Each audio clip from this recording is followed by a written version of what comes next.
అందరికీ నమస్కారం. Welcome to Bharathi TV.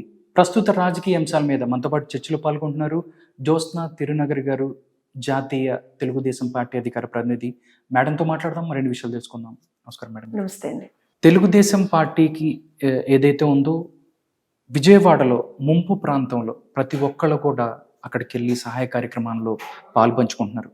దాంతోపాటు సీఎం గారు చంద్రబాబు నాయుడు గారు అర్ధరాత్రి 3 గంటలకి 4 గంటలు కూడా ఆయన లేచి అక్కడ పర్యవేక్షిస్తున్నారు. అయినా కానీ వైసీపీ నాయకులు ఇంకా దీన్ని ట్రోల్ చేయటం, ఎక్కడున్నారు మీరంతా అని మాట్లాడే ప్రయత్నం. అంటే ఇంత జరిగినా కానీ వాళ్ళకి బుద్ధి రాలేదు అని చెప్పి మాట్లాడుకోవచ్చు మేడం. ఇప్పుడు ఏదన్నా విపత్తులు ఇలాంటివి వచ్చినప్పుడు జగన్మోహన్ రెడ్డి లాగా ఇంట్లో కూర్చోకుండా ప్రజల్లోకి వెళ్ళి బాధితుల దగ్గరికి వెళ్ళి నేను మీకు అండగా ఉంటాను, మీకు నా భరోసా నేనున్నా, మీరేం భయపడకండి అని చెప్పి వాళ్ళ కష్టాల్లో పాలు పంచుకుంటూ వాళ్ళ ఇబ్బందుల్ని దూరం చేసేటువంటి ఒక ప్రయత్నం చేస్తూ వాళ్ళకి ఇబ్బందులను ఒక రకంగా దూరం చేస్తున్నటువంటి వ్యక్తి ఇవాళ రాష్ట్ర ముఖ్యమంత్రి నారా చంద్రబాబు నాయుడు గారు.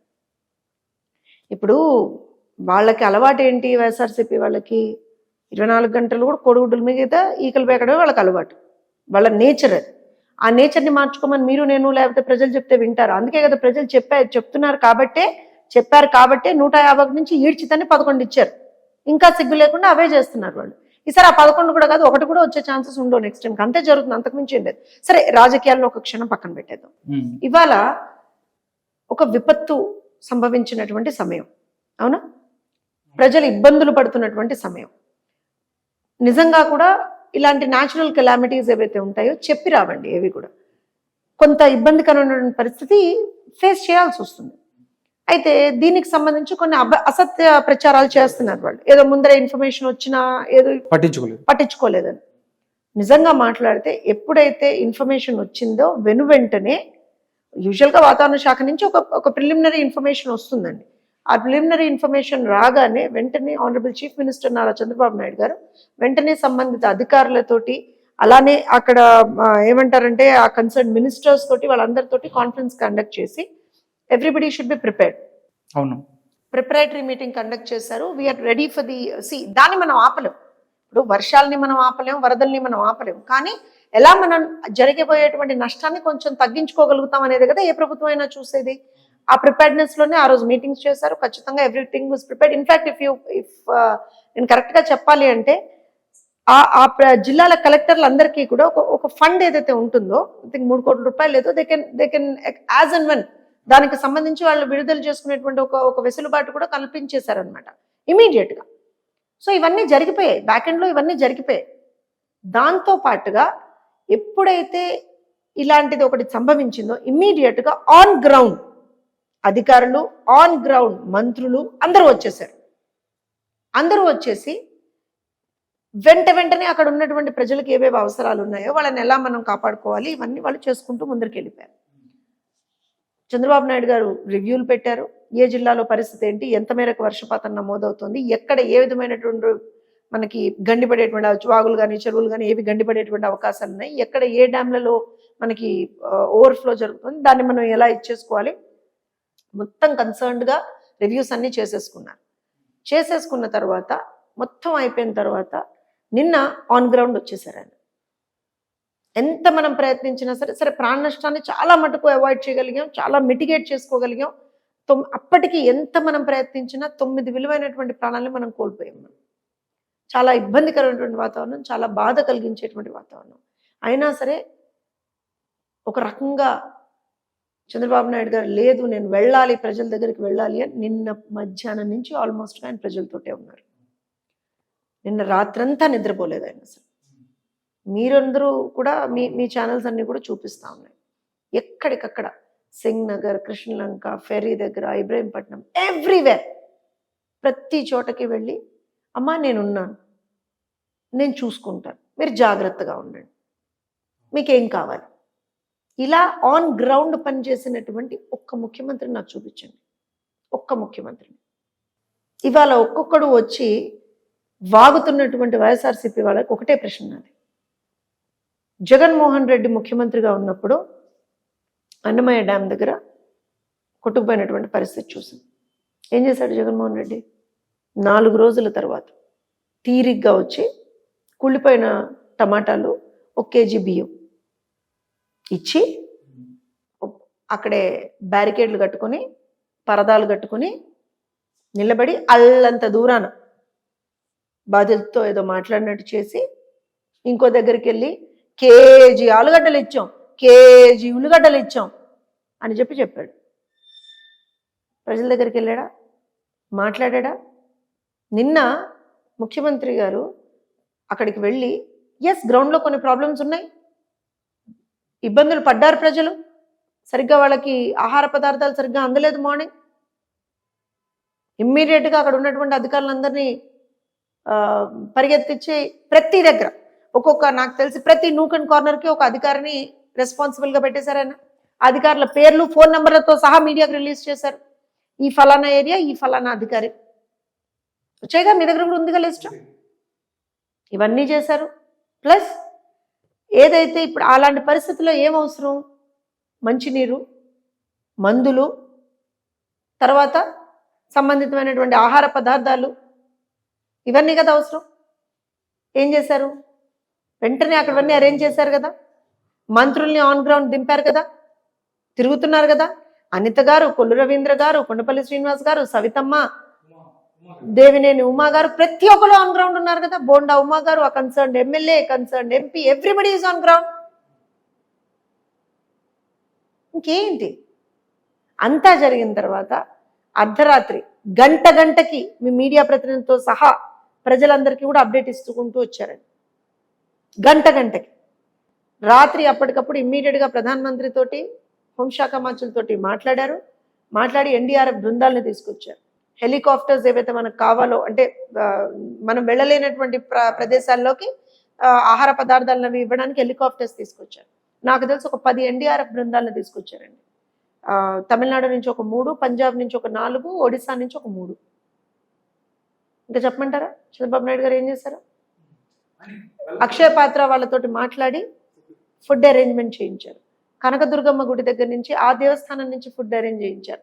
రాజమండ్రి నుంచి ఫుడ్ వస్తుంది, గోదావరి జిల్లాల నుంచి ఫుడ్ వస్తుంది. కంప్లీట్ గా ఎక్కడి నుంచి ఉందో అక్కడి నుంచి అవకాశం, అక్కడి నుంచి ప్రతి దగ్గర నుంచి. ఇంకోటి చాలా క్లియర్ గా అధికారులతో సహా ప్రతి ఒక్కరికి చెప్తున్నాను, డబ్బుకి వెనకాడద్దు. ఇమ్మీడియట్ గా ఏం కావాలో చేసేయండి అంతే. పసిపిల్లలు పాలు లేకుండా అల్లల్లాడుతున్నారని చెప్పి ఇవాళ మార్నింగ్ నుంచి కంప్లీట్ గా పాల ప్యాకెట్ల వితరణ అనేటువంటిది జరుగుతూ ఉంది. నేను ఇవన్నీ కాదండి, ఒకటే సింపుల్ ప్రశ్న. రాష్ట్రానికి ఒక 5 ఏళ్ళు శనిగ్రహం పట్టినట్టు ఒక ముఖ్యమంత్రి నేను చేశానని చెప్పుకుంటున్నాడు కదా. ఇవాళ నేను మాజీ అయిపోయాను, నాకు ప్రతిపక్ష హోదా ఇవ్వండి అని అడుక్కుంటున్నాడు కదా. ఆ వ్యక్తి 2 రోజుల నుంచి అక్కడ ఉన్నాడు. లండన్లో ఉన్నాడా? ఇవాళ వెళ్ళిపోతున్నాడు లండన్, ఇవాళ రేపు వెళ్ళిపోతున్నాడు లండన్. నిన్న పులివెందుల, ఇవాళ ఇడుపులపాయ, సాయంత్రం వచ్చి ఒక అలా ఒక సినిమాటిక్ లెవెల్లో ఫోటో సెషన్, మెరుపుతీగ, థ్యాంక్ యూ, మెరుపుతీగ లాగా ఇలా వచ్చి వెళ్ళిపోతాడు. రేపు మళ్ళీ లండన్ వెళ్ళొద్దు. ప్రజలు చస్తే ఆయనకి ఎందుకు? ప్రజలు ఏ వరదల్లో ఉంటే ఆయన ఎందుకు? ప్రజలు ఏమైతే ఆయనకి ఎందుకు? ముఖ్యమంత్రిగా ఉన్నప్పుడే ఏడిచి చావలేదు, ఇవాళ ఏడిచి వస్తారు. ఆ పార్టీకి ఒక క్రెడిబిలిటీ ఏడిచి వచ్చింది, ఆ పార్టీకి ఒక నిబద్ధత ఏడిచి వచ్చిందా, ఆ పార్టీ నాయకులకు ఒకటి ఏడిచి వచ్చిందా? చెప్పండి నాకు. ఎందుకు ఇంత కోపంగా మాట్లాడాల్సి వస్తుందంటే, ప్రజలు ఇవాళ రోజున ఇబ్బందులు పడుతున్నప్పుడు వీళ్ళు ఏం మాట్లాడతారు తెలుసా?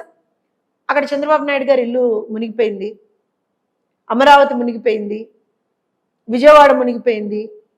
ఎందుకు మునిగిపోయింది విజయవాడ? వల్ల బుడుమేరు దగ్గర ఎందుకు వచ్చింది చెప్పండి నాకు. ఈ సన్నాసులు కాదు, శాండ్ మాఫియా నడిపిస్తే ఈ సన్నాసులు కాదు. క్రితం సంవత్సరమే చెప్పాను దానికి అక్కడ ఇబ్బంది ఉందని చెప్పినప్పుడు రిపేర్ చేయించాడా? శాండ్ మాఫియా నడిపించాడా లేదా అక్కడ? దానివల్ల కాదు ఇవాళ జరిగినటువంటి ఇబ్బంది. ఏం మాట్లాడతాడు? అమరావతి మునిగిపోయిందా? మీ కెమెరా తీసుకున్నాడు, చూపిద్దాం. ఆల్రెడీ విజువల్స్ కూడా అక్కడి నుంచి మాకు వచ్చినాయి మేడం, చూపించాము. బట్ ఎక్కడ కూడా అమరావతి ఏదైతే రాజధాని ప్రాంతం అయితే, నేను ఒక్క విషయం ఏం చెప్తానంటే, పోని వాళ్ళ ఆత్మసంతృప్తి కోసం చంద్రబాబు నాయుడు గారి ఇల్లు మునిగిపోయింది అని వాళ్ళు అంటున్నారు కదా, మునిగిపోయిందని వాళ్ళ ఆత్మసంతృప్తి కోసం మాట్లాడదాం. అవునయ్యా పోన్లే, మునిగిపోయింది అనుకుందాం, నీ మాట పోని కదా అనుకుందాం. సంతోషం. ఎప్పుడు మనమే వెలగబెడుతున్నాం? ప్రజల ఇళ్ళు మునిగిపోతున్నాయి, ప్రజలు వరదల్లో ఉన్నారు. మా నాయకుడు చంద్రబాబు నాయుడు గారు నీళ్లల్లో ప్రజల కోసం తిరుగుతున్నారు. మోకాల్లోతు నీళ్లల్లో, నడుంలోతు నీళ్లల్లో తిరిగి ప్రజలు, మీకు కావాలంటే విజువల్స్ ఉన్నాయి, మీ దగ్గర ఉన్నాయి విజువల్స్. తిరుగుతున్నారు. ఎక్కడున్నాడు జగన్మోహన్ రెడ్డి? సరే పోనీ జగన్మోహన్ రెడ్డి వదిలేవా, మీ పార్టీ నాయకులు ఎక్కడున్నారు? విజయవాడలో ఉంటారుగా మీ వాళ్ళు కూడా. 39% ఓటింగ్ వచ్చింది మాకి, 39% ఓటింగ్ వచ్చిందని చెప్పుకుంటున్నారు కదా, ఎక్కడున్నారు మీ నాయకులు? కనీసం కార్పొరేటర్గా ఎవరో కొంతమంది గెలిచారుగా, ఉన్నారుగా మీ పార్టీలో, ఉన్నారా ఇంకా వాళ్ళు? ఉంటే వాళ్ళు ఎక్కడున్నారు ఇవాళ? ఇన్ఛార్జీలుగా ఏడిచొచ్చారుగా కొంతమంది, ఎక్కడున్నారు ఇవాళ? కనీసం నోటి మాట కూడా కరెక్ట్గా మాట్లాడినటువంటి వాళ్ళు, మా పార్టీ ఆఫీసుల మీద దాడి చేసినటువంటి కొంతమంది ప్రబుద్ధులు ఉన్నారు కదా, ఎక్కడున్నారు వాళ్ళందరూ ఇవాళ? తలకు మాసిన సన్నాసులు ఒక్కొక్కడు వచ్చి ప్రజల మీద 24 గంటల విషయం చెబుతూనే ఉంటారు. ప్రజల మీద విషయం అండి ఇది, పార్టీల మీద లేకపోతే ప్రభుత్వం మీద కాదు ఇది. నేను ఇంకో ప్రశ్న అడుగుతానండి. జగన్మోహన్ రెడ్డి నిన్నటి నుంచి ఇప్పటి వరకు రూపాయి సాయం ఎక్కడైనా చేశాడో చెప్పండి. రూపాయి సాయం ఎవరికన్నా, ఒక్క పాల ప్యాకెట్, ఒక్క నీళ్ళ ప్యాకెట్, ఒక్క ఆహార పొట్లు, ఒక్క బ్రెడ్ ప్యాకెట్ ఇచ్చాడేమన్నా? ఇప్పించాడా తన వాళ్ళతోటి? ఎందుకండి? ఇప్పుడు అదేదో సినిమాలో డైలాగ్ ఉంటుంది, నేను వీళ్ళ ఉద్దేశం చెప్పట్లేదు, మీరు మళ్ళీ అనుకున్నాడు బురదలో పంది బతుకుతుంది వీళ్ళు బతుకుతున్నారు అన్నట్టుగా ఉంటుంది. ఆ మాట అనకూడదు నేను కదా. 24 గంటలు కూడా పక్కవాడి మీద ఏదో బురద జల్లి బతికేద్దాం, పక్కవాళ్ళ మీద ఏదో అనేసి బతికేద్దాం, ఇది కాదు రాజకీయం అంటే. విమర్శ ప్రతి విమర్శ ఉంటాయి రాజకీయాల్లో, కానీ ప్రజలు ఇబ్బందుల్లో ఉన్నప్పుడు ఆదుకోవడం మన ప్రథమ కర్తవ్యం. రాజకీయ నాయకులుగా మన ప్రథమ కర్తవ్యం అది. తరువాత రాజకీయాలు, అధికారము, ప్రతిపక్షము ఇవన్నీ తర్వాత. అయినా మనం కూడా చాలా ఓవర్ ఎక్స్పెక్టేషన్లో ఉన్నాంలేండి. 2014లో అనుకుంటాం వైజాగ్లో తుఫాన్ వచ్చినప్పుడు ఆయన అక్కడే ఉన్నాడు కదండి. ఎక్కడున్నాడు? చంద్రబాబు నాయుడు గారు అప్పుడు మొత్తం అన్ని ఆయనే చేశాడు. జగన్మోహన్ రెడ్డి ఎక్కడున్నాడండి? అవెంజర్స్ సినిమా చూస్తున్నాడు. అవెంజర్స్ సినిమా చూస్తున్నాడు. శ్రీకాకుళంలో ఎక్కడున్నారు చంద్రబాబు నాయుడు గారు? ఆన్ గ్రౌండ్ బస్సుల్లో పడుకొని అధికారులను పరిగెత్తించి ప్రజలకి ఏ విధమైనటువంటి ఇబ్బందులు రాకుండా. మీకు ఇంకో విషయం తెలుసా, ఇలాంటి పరిస్థితుల్లో చాలా మటుకు కూడా, అంటే నేను ఏదో చంద్రబాబు నాయుడు గారిని ప్రేస్ చేయాలనో ఇంకోటనే కాదు, ఇలాంటి పరిస్థితుల్లో ఏమవుతుందంటే మ్యాక్సిమం సిచ్యువేషన్స్లో యూజువల్గా అధికారంలో ఉన్నటువంటి పార్టీలకు సంబంధించినటువంటి నాయకులు వాళ్ళు ఎవరు కూడా ప్రజల్లోకి వెళ్ళరు. ఎందుకంటే ఒక డెఫినెట్గా మాకు ఇదైపోయింది, మాకు అదైపోయింది అని ఒక ఇది వస్తుంది ప్రజల నుంచి. కోపం, వాళ్ళు ఇబ్బందుల్లో ఉన్నప్పుడు కోపం చేస్తారండి ప్రజలు, కోపం చేస్తారు, వాస్తవంగా కోపం. ఎవరి మీద చేస్తారు? మన మీద కాకపోతే వాళ్ళు ఎవరి మీద చేస్తారు చెప్పండి? వాళ్ళు తిడతారు ప్రజలు అని చెప్పి ఎవడో వెళ్ళడు అసలు యాక్చువల్గా. కానీ చంద్రబాబు నాయుడు గారు ఇలాంటి క్రిటికల్ సిచ్యువేషన్స్లో, క్రైసిస్ సిచ్యువేషన్స్లో ఆయన ప్రజల మధ్యకే వెళ్తాడు, ఆయన ప్రజల దగ్గరికి వెళ్తాడు. ఆయన చాలా అంతకుముందు వైజాగ్ అవ్వచ్చు, శ్రీకాకుళం చాలా చేశారు కదా మేడం. ఎప్పుడైనా మీరు ఉమ్మడి ఆంధ్రప్రదేశ్లో కూడా చూడండి, ఉభయ గోదావరి జిల్లాల్లో వచ్చినప్పుడు లేకపోతే హైదరాబాద్లో వచ్చినప్పుడైనా ఎప్పుడైనా సరే ఆయన ఇలాంటి పరిస్థితి ఉన్నప్పుడు కంటిన్యూస్గా హీజ్ ఆన్ గ్రౌండ్. మొత్తం సిచ్యువేషన్ అంతా క్లియర్ అవుట్ అయ్యి లాస్ట్ సాధారణ పరిస్థితులు ఆయన విశ్రమించాడు. అసలు ఏం చెప్తాం ఆయన గురించి?